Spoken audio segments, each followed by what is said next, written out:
Mesdames et messieurs, peuple du Kasaï, il vous souviendra que le samedi 18 juillet dernier, en plein week-end, j'ai lancé une alerte par laquelle j'annonçais la recherche d'un individu en provenance de Kinshasa, ayant quitté Kinshasa après avoir été déclaré positif et en cours de traitement, et qui prenait la direction de Mbujimaï en passant par le Kasaï. À cet effet, je vous avais annoncé que j'alertais les services de la province pour empêcher que ce monsieur ne puisse passer par la province du Kasaï. Hélas, c'était tard, car dimanche 19 juillet dernier, ce monsieur avait déjà traversé le pont Louangué et qu'il s'est trouvé à Tshikapa déjà à 10 heures, avant de prendre un autre moyen par moto et s'est dirigé vers Kananga en empruntant un camion du côté de la colline de Kélé. Hier, 21 juillet, presque à la même heure, j'ai convoqué la presse pour annoncer que ce monsieur était maîtrisé et qu'il s'est trouvé du côté de la province du Kasaï central, dans la cité de Kamboulou, et qu'il n'y avait pas grand-chose à craindre, sinon, pour nous, il nous appartenait d'identifier les contacts afin d'une prise en charge responsable. Et hier, avec une grande satisfaction, tard dans la soirée, nous avons tous suivi le discours du président de la République, chef de l'État, son Excellence Félix-Antoine Tshisekedi, Tshilombo, déclarant la levée d'état d'urgence.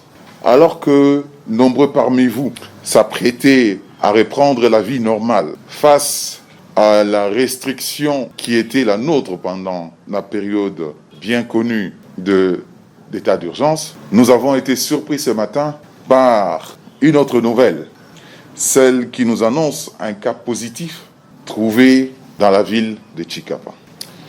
Il s'agit d'un monsieur dont malheureusement je ne vous donnerai pas le nom, âgé de 58 ans, homme, habitant la commune de Dibumba 2.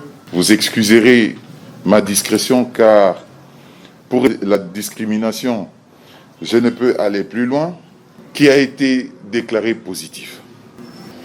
Ayant ressenti le malaise, il a eu le bon réflexe, celui de faire appel à l'équipe de crise et de surveillance qui, de manière professionnelle, a procédé au prélèvement que nous avons envoyé à Kinshasa et dont les résultats nous sont parvenus ce jour, déclarés positifs. À ce jour, l'équipe de crise que je préside a décidé d'assurer l'isolement de la personne indiquée ainsi que de tous les contacts qui l'entourent. Il va sans dire que entre le 9 et le 22, il s'est écoulé plusieurs jours. Un autre travail s'avère donc indispensable, c'est celui de tracer les contacts de contacts. Car il s'avère que non seulement que ce monsieur est actif dans la société, il y a donc lieu pour nous de poursuivre les investigations nécessaires afin d'assurer l'identification des contacts et de cerner tous ces contacts en vue de leur isolement. Par ailleurs, il se dégage que tout ce qui a été mis en place afin d'éviter ce cas a jusqu'ici très bien fonctionné. Mais, comme vous pouvez l'imaginer, rien n'est parfait sur Terre.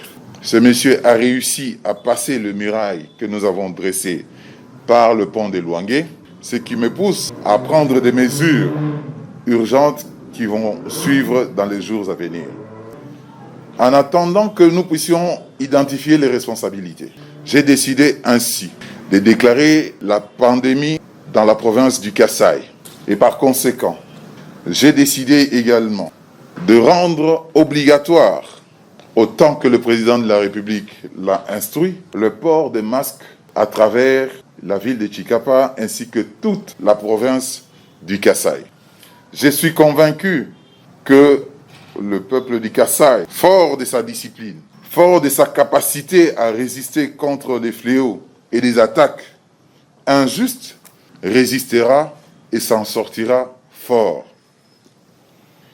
Pendant ce temps, nous continuerons à suivre le déconfinement tel qu'annoncé par le président de la République, sans qu'il ne soit nécessaire de vous rappeler ici qu'il est important d'assurer la distanciation sociale et physique nécessaire.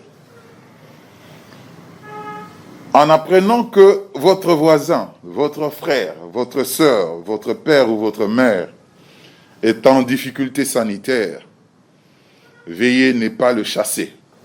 Veillez ne pas vous en prendre à lui. Au contraire, il a besoin de votre amour. Il a besoin de notre amour.